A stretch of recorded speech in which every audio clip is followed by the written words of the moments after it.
Let's get into it. Coach Colin Media is back.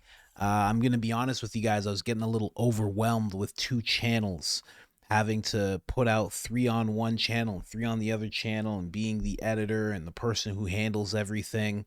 It was getting very, very overwhelming for me, and I had to just focus on the one that had the most growth, the most revenue, the one that would make it so my kid doesn't starve and my wife doesn't have to go back to work. But now that I have Hank, and you guys have met Hank before, those of you who have been on the main channel, now I have it down, streamlined a little more. So now I have the freedom to bring this back. It's all news content. I'm going to be hitting you guys hard and aggressive with the news content. So please hit that notification bell. Let's get into this right here. Kash Patel, you guys know who he is. There's a lot of incredible nominees that Trump has put up, but I'm torn between Kash Patel and Tom Homan. Tom Homan didn't need to be confirmed. But between the two of them, I can't tell who's going to be more impactful. They're both saving the country, in my opinion. I'm going to show you every single highlight when it comes to Kash Patel right now. This hearing was fire. We're going to start off with Adam Schiff. Adam Shifty, and Kash Patel puts him in his place as he should. Let's go. I did not record that myself. So you're being considered for director of the FBI. And here you did no diligence to find out whether people you were associating with now the President of the United States in song were convicted of attacking police officers. Is that who we want running the FBI? I want you to turn around. There are Capitol Police officers behind you.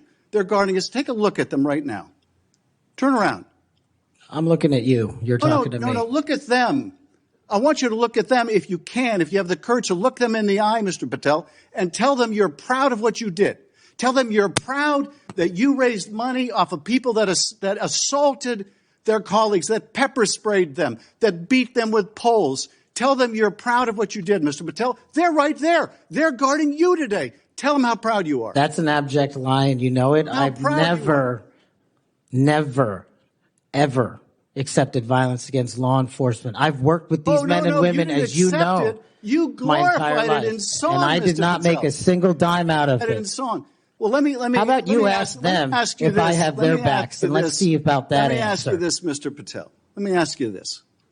If an FBI director promoted a song of people who sprayed pepper spray in the face of an FBI agent, would you say they were fit to be director?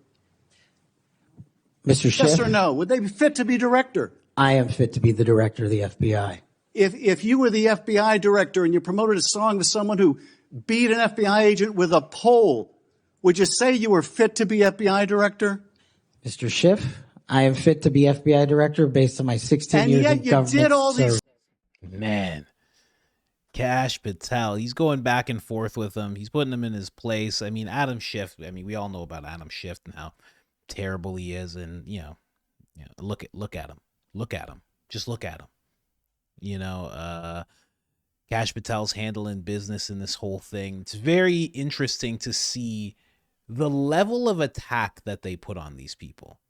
I get it. It's all sides and everything. We're going to go on to the next clip right now.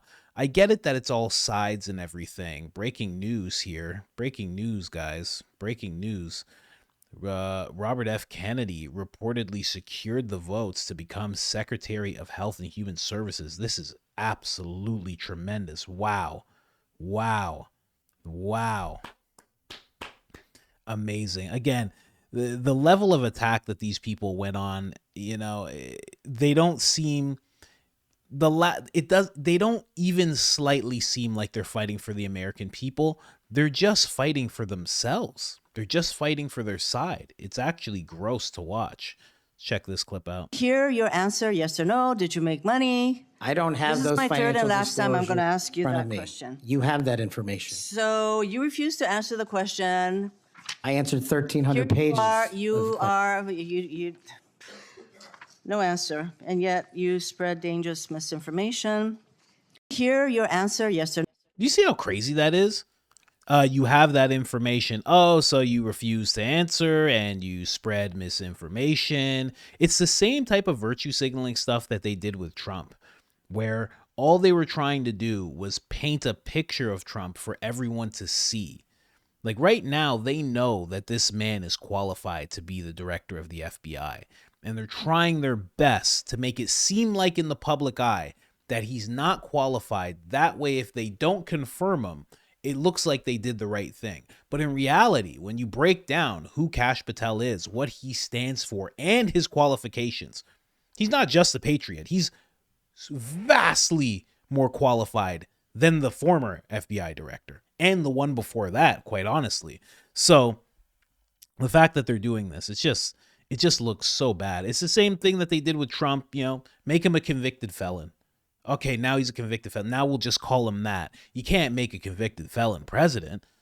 It's that same type of thing that they play. They've learned nothing from losing this election in such a landslide as they did, which is great because that means J.D. Vance is going to slide in as president come 2028, honestly. Listen to this. Did you say that the FBI headquarters should be shut down and reopened as a museum of the deep state?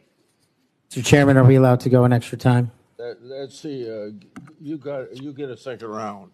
Before I call on Senator Lee. Could he just answer the question if he said that the FBI headquarters, where they investigate cybercrime and terrorism, should be shut down and opened as a deep state, hey, Mr. Chair. as a museum? Did he say that the headquarters should be shut down? Mr. Chair. I deserve an answer to that question. He is asking to be head of the FBI, and he said that their headquarters should be shut down. Mr. Chair, parliamentary inquiry. You got anything you want to say, Mr. Patel, before I go on to Senator Lee? Simply this. If the best attacks on me are going to be false accusations and grotesque mischaracterizations, the only thing this body is doing is defeating the credibility of the men and women at the FBI. I stood with them here in this country. In every theater of war we have, I was on the ground in service of this nation. And any accusations leveled against me that I would somehow put political bias before the Constitution are grotesquely unfair. And I will have you reminded that I have been endorsed by over 300,000 law enforcement officers to become the next director of the FBI. Let's ask them. Mr. Chairman, I am quoting his own words from September of 2024. It is his own words. It is not some conspiracy. It is what Mr. Patel actually said himself. Facts matter. You forget that you had 3 minutes in the next round to say what you just said. Okay, I'll say them again. Okay. Before I call Lee. Mr. Chair, just parliamentary inquiry, and it was on time. It wasn't disputing any of the debate, but I intend to keep to my 7 minutes, and I appreciate you keeping everyone to it. If we go over, can we have that decrement against the time in the second round? If a member goes over, that was actually 10 minutes, Mr. Chair. I'm not sure that I want to. Sometimes it's faster to get things done here, just letting people shout and than it does to shut them up. Mr. Chairman, you're a wise man, Mr. Chair. Thank you, Mr. Chairman. Mr. Chairman. Before we go to Lee, Mr. Chairman. Yes. What do you want? I love this guy.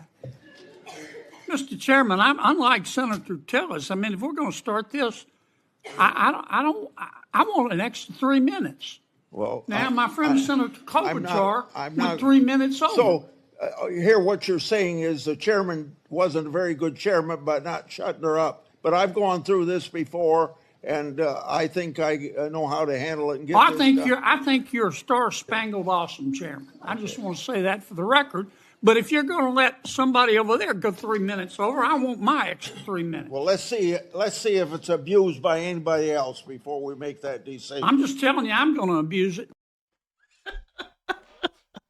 That was amazing. I love that they're going back and forth like that. Also, hey, term limits. Hey, this guy's solid. Let me just tell you something. He gives Kash some great advice. He says, you got to be aggressive. You got to be aggressive. Like you can tell he wants Kash in, and I'm all for that. But after Kash is in, hey, term limits. What's going on? You know what I mean? But also, he's solid. He knows what he's doing. He's like, sometimes it's just better to let him shout than shut him up. Wow.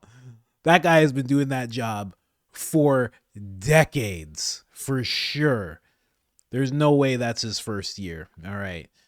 Ted Cruz and Kash Patel interacting. What were you doing on that day? On that day specifically, responding to preparing to mobilize and deploy the National Guard once we got the lawful request from the local governing authority, which was the mayor of D.C. and the Speaker of the House. Now, how many days in advance were you working to prepare the Department of Defense to help secure the Capitol on January 6th? Days in advance, Senator, we were in the Oval Office on an unrelated national security matter with the President of the United States, the Secretary of Defense, the Chairman of the Joint Chiefs of Staff, and myself. And the President authorized up to 20,000 plus National Guardsmen and women to secure any security measures necessary related to the Capitol. So we were moving to the fullest extent of the law before the requisite request came from a local governing authority days ahead of time. And while you were Chief of Staff at DOD, how many times did DOD approach Capitol Police and ask if they needed National Guard assistance? I believe those letters are well documented, numerous instances, and numerous of those instances, those requests were shut down. Now, am I correct that the Capitol Sergeant at Arms said assistance was unnecessary? That's correct, Senator. Who did the Sergeant at Arms report to? The Speaker of the House. That would have been Nancy Pelosi at the time. Is that correct? Yes, Senator. And would that also be Chuck Schumer, then the Senate Majority Leader? The Sergeant at Arms, yes, Senator, reports up there. Did Mayor Bowser, the Democrat-elected mayor in D.C., either request or allow National Guard assistance? She put in writing on the days leading up to January 6th a declination for National Guard additional support. And that letter is available publicly to the world. And just to speak English for folks at home, a declination meant she said no, don't send National Guard. Is that right? Yes, sir. Let me ask you a simple question, because from the questioning from my Democrat colleagues, they might think otherwise. Do you condemn violence against law enforcement? All of it.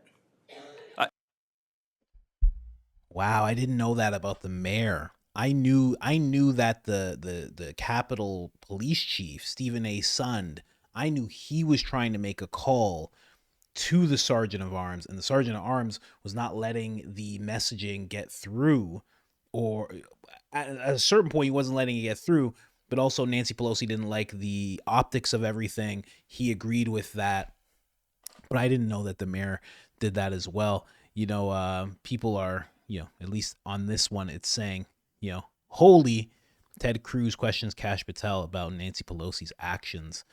Accountability is coming. Hopefully so. This right now is the face of accountability. There's going to be a lot of power in that man's hands, and I have no doubt that he is going to get confirmed, honestly. I might just title this video, Kash Patel confirmed as FBI director. I might just do it, because I'm not sure. Listen to this. The rest of the interview. This is why snippets of information are often misleading and detrimental to this committee's advice and consent process. If you consent, I would love to have 5 hours of questions, and then I could read the whole transcript. You've got 2 minutes. Wow.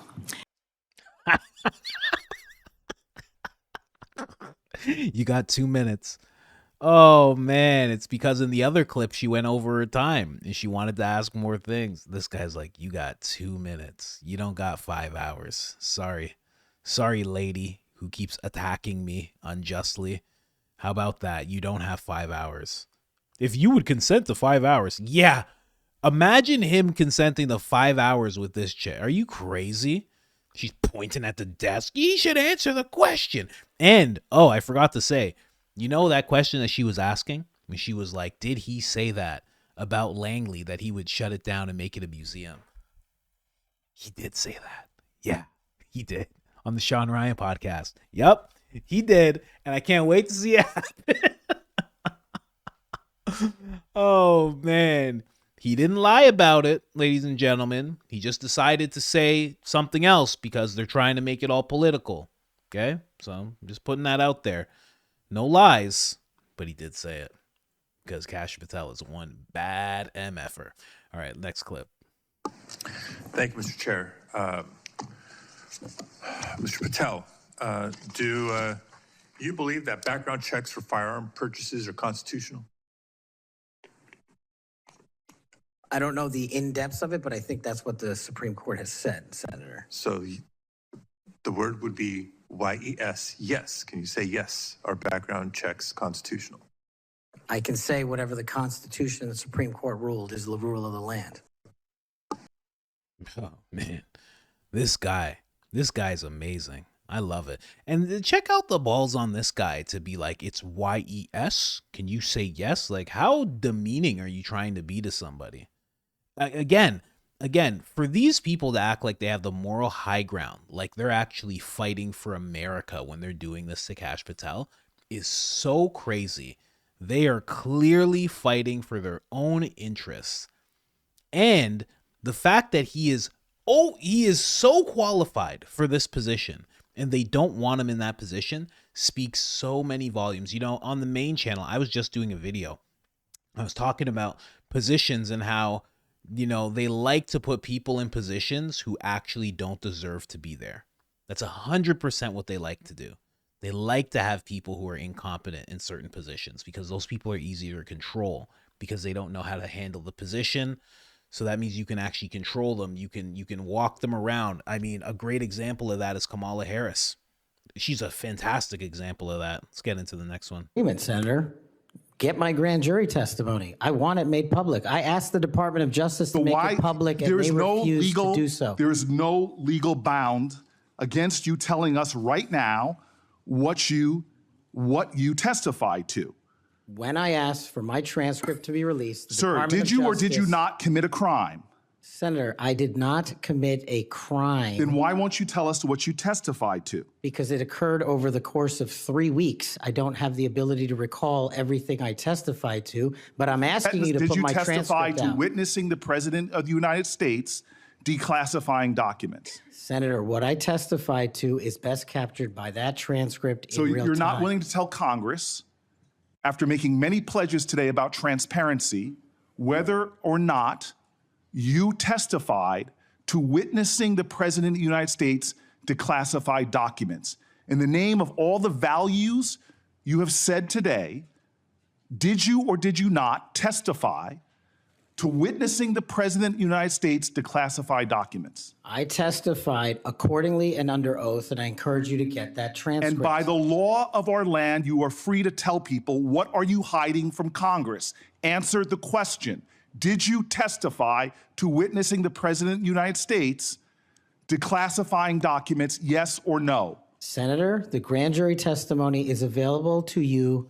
I encourage you to make it public. As you likely know, the second volume of Jack Smith's report about the classified document case is not public yet. To fulfill our constitutional duty of advising. So that right there is very interesting because Kash Patel is not answering, but he is answering. He's saying, make it public. Make it public, not just so I can give this answer, but so everybody can see. And for some reason, this gentleman here doesn't want that to happen. It's very interesting. You know, this whole thing I'm seeing with these hearings, these confirmation hearings, very dirty game. Very, very dirty game that they play. The whole thing's been really dirty. RFK, Tulsi, Pete, it's all been very dirty. Pete was the dirtiest by far because they were bringing up infidelity and they're doing it in front of his wife and his kids, and that was the most underhanded. But this is a very dirty game they're playing. This is a 6-minute one. Lock in. Chairman Grassley, Ranking Member Durbin, and members of the Judiciary Committee, thank you for the opportunity to appear today. I must start with a word of prayer for the tragic accident that befell our nation last night, where we lost civilians and service members. I pray for their families. I pray for law enforcement and military personnel, and I pray for their souls, and hopefully God will find them peace in the near future. I'd like to welcome my father, Pramod, and my mother, Anjana, who are sitting here today. They traveled here to get here from India. My sister's also here, Nisha. She also traversed the oceans just to be with me here today. It means the world that you guys are here. Jesse Krishna. I wouldn't be here today without their guidance, their unwavering support, and their relentless love. When President Trump informed me of his intention to nominate me as the director of the FBI, I was deeply honored. Sitting here today, I carry not only the dreams of my parents, but also the hopes of millions of Americans who stand for justice, fairness, and the rule of law. My commitment to these principles is deeply rooted in my family's history, which has profoundly shaped my worldview. My father fled Idi Amin's genocidal dictatorship in Uganda, where 300,000 men, women, and children were killed based on their ethnicity, just because they happen to look like me. My mother is originally from Tanzania. She studied in India, as did my dad, and they were married there. They would later emigrate to New York, as the senator pointed out, where I was born, and we were raised in a household of my father's 7 siblings, their spouses, and at least half a dozen children. That's the only way we knew how to do things at the time, in the 70s and 80s, the Indian way. But we would soon learn the American way. These values have shaped and been the driving force of my career in 16 years of government service. Protecting the rights of the Constitution is of the utmost importance to me and has been every single time I've taken that oath of office. The recent terrorist attacks in New Orleans tragically claimed the lives of 14 innocent Americans and serve as a stark reminder that our national security is at threat, both internally and externally. The FBI, the Federal Bureau of Investigation, and the Department of Justice, where I served, play a pivotal role in securing our freedoms and our safeties for American citizens. If confirmed as the next FBI director, I will remain focused on the FBI's core mission. That is to investigate fully wherever there is a constitutional factual basis to do so, and to never make a prosecutorial decision that is solely the providence of the Department of Justice and the Attorney General. For the first 8 years after law school, I served as a public defender, first for Miami-Dade County and later for the Southern District of Florida. During that time, I represented some pretty awful human beings, charged with some pretty heinous crimes. But what I learned there was the core value that has been enshrined in me since, that due process must be provided without bias to all Americans. And if we cannot provide due process to the worst, then there can be no due process for anyone, and our constitutional republic fails. But I battled on that hill for that due process. I would later serve in the Obama Justice Department as a terrorism prosecutor in the National Security Division, where we successfully contributed to the prosecutions of terrorist organizations like Al-Qaeda, Al-Shabaab, and others. I was honored to receive the 2017 Assistant Attorney General's Award from Loretta Lynch for my work in helping the Ugandans bring members of Al-Shabaab to justice for murdering 74 innocent people, including an American. I would also receive the Human Intelligence Award from the intelligence community for related work on that mission. My experiences at the National Security Division and would later be followed by my experiences on the National Security Council as Senior Director for Counterterrorism, and later as the Deputy Director of National Intelligence, responsible for the production, creation, and promulgation of the Presidential Daily Briefing, our nation's most sensitive classified information and secrets to protect our country. My time in the White House was preceded by my time right here in Congress as a staffer on the House Intelligence Committee, where I spearheaded the investigation that exposed serious FISA, Foreign Intelligence Surveillance Act, abuses by members of the Department of Justice and the Federal Bureau of Investigation. That misconduct eroded the public trust in our FBI. The erosion of trust, as Chairman Grassley pointed out, is all too low today. 40% of Americans have trust in the FBI. In order to get it back, there's a twofold track, Senator. One, violent crime is exploding in this country, and we cannot afford them to allow it to run away. We must tackle violent crime. Just in 2023 alone, there was 100,000 rapes, 100,000 drug overdoses, and 17,000 homicides. The priority of the FBI, if I'm confirmed, will be to ensure that our communities are protected and safeguarded and our children have parks to play in and not needles to walk over. The way we do this, we let good cops be cops. We let law enforcement, and we provide them with the tools necessary and resources they need to get after violent crime. The second way we do this on equal track is aggressive constitutional oversight from Congress. The public trust can only be restored if there is full transparency, and I am committed to that full transparency. Members of Congress have unfortunately submitted hundreds of questions that have been unanswered by the FBI in recent times. That will not occur if I am confirmed. All appropriate requests for information will be responded to expeditiously and fully. I'm committed to working alongside the dedicated men and women of the FBI. They are warriors of justice, and I will always have their backs because they have the backs of the American people. I look forward to answering your questions, and I want to take a moment to thank my family, my friends, people who traveled here, and my entire team that has made this day possible. God bless America, and I look forward to your questions.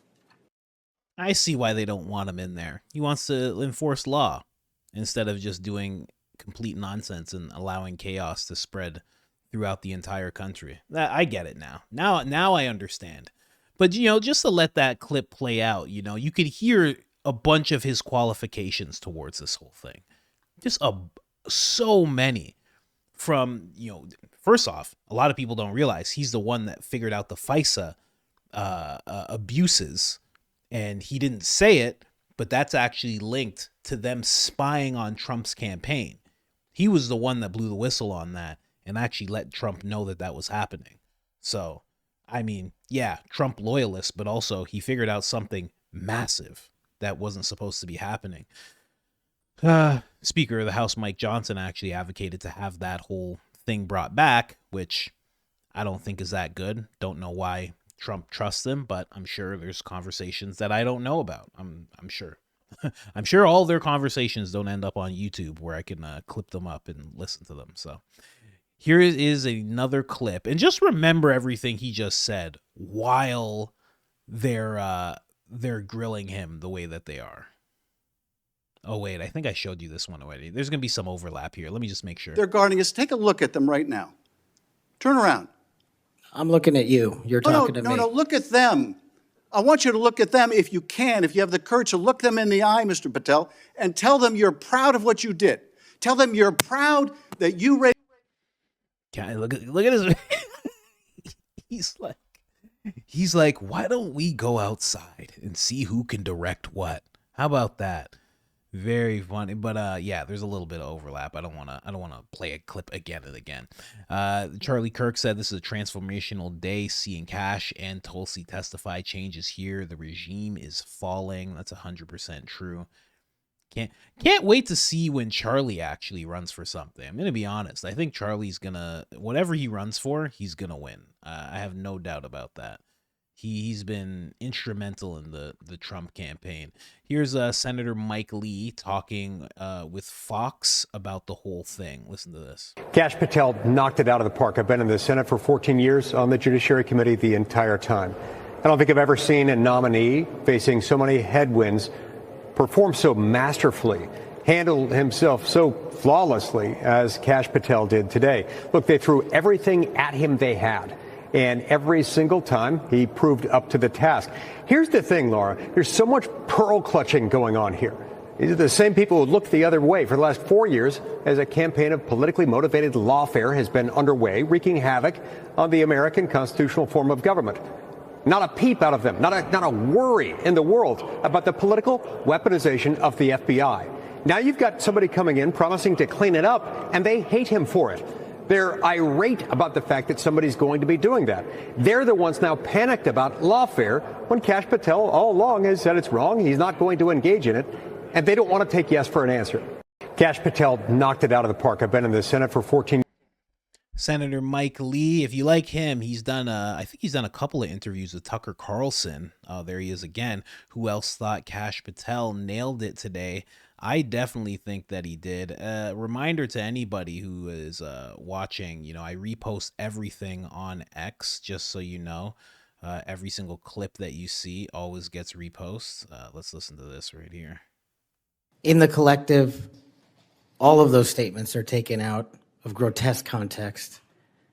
And anyone that thinks my 16 years of service isn't exemplary on how I would proceed if confirmed as FBI is intentionally putting false information into the public ether and creating more public discourse. The only thing that will matter if I'm confirmed as a director of the FBI is a de-weaponized, depoliticized system of law enforcement completely devoted to rigorous obedience of the Constitution and a singular standard of justice. In the collective, They so don't want a guy like this to be FBI director. They so don't want this guy to be not only is he saying things like what you're hearing, not only is he recognizing that the country is a constitutional republic, but on top of all that, fierce Trump loyalist. And it's partly because Trump's incredible president, but it's president now, but he is a Trump loyalist. Throughout the 4 years that Trump was campaigning and not in office, going through lawfare, he was there supporting him. Like, this guy is MAGA through and through. America will be safe when we don't have 200,000 drug overdoses in 2 years. America will be safe when we don't have 50 homicides in a day. So you just won't answer the question. I'm going to say, I don't think we're safer. America will be safe when we don't have. I love these politicians, these Democrats. They're very interesting people. Like, he hears like 200,000 overdoses, and he's like, "So you're just not going to answer my question? I guess I got you, huh?" Like, do you even care about do you even care? I wish there was a meter that you could hook these people up to, like a little heart rate monitor or something, and to say, do you like a lie detector maybe even? But some of these people, they're sociopaths, they could pass a lie detector. But just to find out, do you even care about the people? Like, is that even in you anymore? Is that gone? Doctors, after a while, they get real jaded about people passing away. It doesn't hit them the same after a while. I wonder if it's the same for these people. I really think it is. You look at Gavin Newsom, you look at all these people. It's just like, I don't know. This is Senator Josh Hawley. I don't know if you know about Senator Josh Hawley. I feel like he is one day going to be president of the United States, or he's at least going to run, I think. Not anytime soon, but he is very fierce. Let's listen to this. Do you think it is appropriate for the FBI to be sending agents, including counterterrorism agents, to the parents of children who went to school board meetings and asked about critical race theory in their schools, asked about the school's masking policy during COVID? Should those parents be treated as domestic terrorists? Parents who have the courage to ensure their children are taught what they feel is right, and those who have the courage of their convictions to go houses of worship, in my book, will never be domestic terrorists. I'm delighted to hear you say that. You're familiar, I am sure, with this memorandum issued by the Attorney General, the last Attorney General, Merrick Garland, directing the FBI and other law enforcement agencies to look into parents who went to these school board meetings. And we know from whistleblowers who've come forward to this committee and given us the evidence that, in fact, the FBI opened multiple cases against multiple parents across the nation, I believe, including in my home state of Missouri. Another gross abuse, incredible political power brought to bear against everyday citizens. Why? Because they went to a school board meeting that they're paying for and asked about what their kids were being taught. Once again, I can't imagine, I couldn't have ever thought this would happen in the United States of America. Will you find out who was involved in this policy within the FBI, who agreed with it, who implemented it, who encouraged it? Will you find out that, Mr. Patel? Will you do an internal investigation? And will you make clear that those who supported this policy are appropriately disciplined? And will you make clear that the FBI will never do something like this again? If confirmed and pursuant to your congressional request, absolutely, Senator. Thank you. Man, that is something that doesn't get talked about a lot. The fact that these parents went to a school board meeting and they got they got branded as domestic terrorists. Do you know how crazy that is? Because they went to a school board meeting. And, I would get it if it's like, how many kids do you have here? And it's like, I don't have any kids here. I just like to come to the school meetings. I get that. It's like, okay, what's going on with these guys? You got to watch this guy. But it's like, oh, I got 2 kids over there and I just want to know what's going on, we have rules at home and I just want to see if the rules match up here. You're a terrorist, sir. We're putting you on the no-fly list. Like, what? Absolutely crazy. And a lot of people don't talk about it. If you're ever at home, if you're ever at a family gathering and somebody's asking you, you can tell them about, Garland, whatever his name. Yeah. talk about him and what he did because it's crazy. And I would love to know who is involved. And when it comes to Kash Patel, let me play this. I'll say it after. That's new. So when you said we, you didn't really mean you. Is that your testimony? Not unless you have a new definition for the word we. Oh, okay. I always thought we included the person who pronounced the word. Quiet, Adam. Oh, man.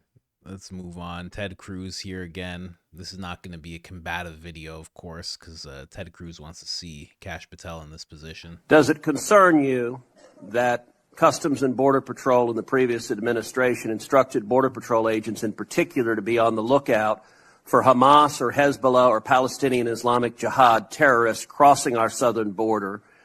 Does that concern you as a risk to Americans across the country? That, along with the fact that the prior Homeland Secretary and the prior FBI Director testified to Congress that there are dozens of known foreign terrorist affiliates in the United States of America, and they don't know where they are. And it will be your priority to stop them. Is that correct? Absolutely. Thank you. Does it concern? I was going to say, not only is Kash Patel looking at, doing what Josh Hawley said, but he wants the Epstein list released. He wants to know why it wasn't released and who was involved in that. He wants a bunch of transparency for the American people. It's astounding what he is going to be doing. And then anybody who's found of doing any wrongdoing in terms of branding people as domestic terrorists and all of the crazy things they were doing, he wants to actually make sure that they're accountable. I don't know, man. This guy seems through and through, not only does he have the qualifications, not only does he actually care about the American people, he also recognizes that the country's a constitutional republic. He knows the Constitution through and through. He wants to follow the Constitution, and he wants to keep everybody who he can in line with that, not trying to break it whatsoever. He seems like the perfect person for this position. And I'm calling it right now. He is going to get confirmed. I do not doubt it. There's no one who could have an issue. The only thing that they can say is that he's a Trump loyalist. That's it. It's the only thing they can say. But he's already put the Constitution above Trump. So you're in good hands with him in that position. And we ended off with Benny Johnson saying confirm him, while we see Kash Patel walking into the hearing. He's already finished it, though. I think by February 1st or January 31st, we're going to know whether or not he's been confirmed as the FBI director. And if he is, get ready for change. That's going to be major change. Anyways, guys, that's the whole video. Like, subscribe, turn on the notifications. It helps the channel tremendously. And other than that, I'm out. We're back, baby.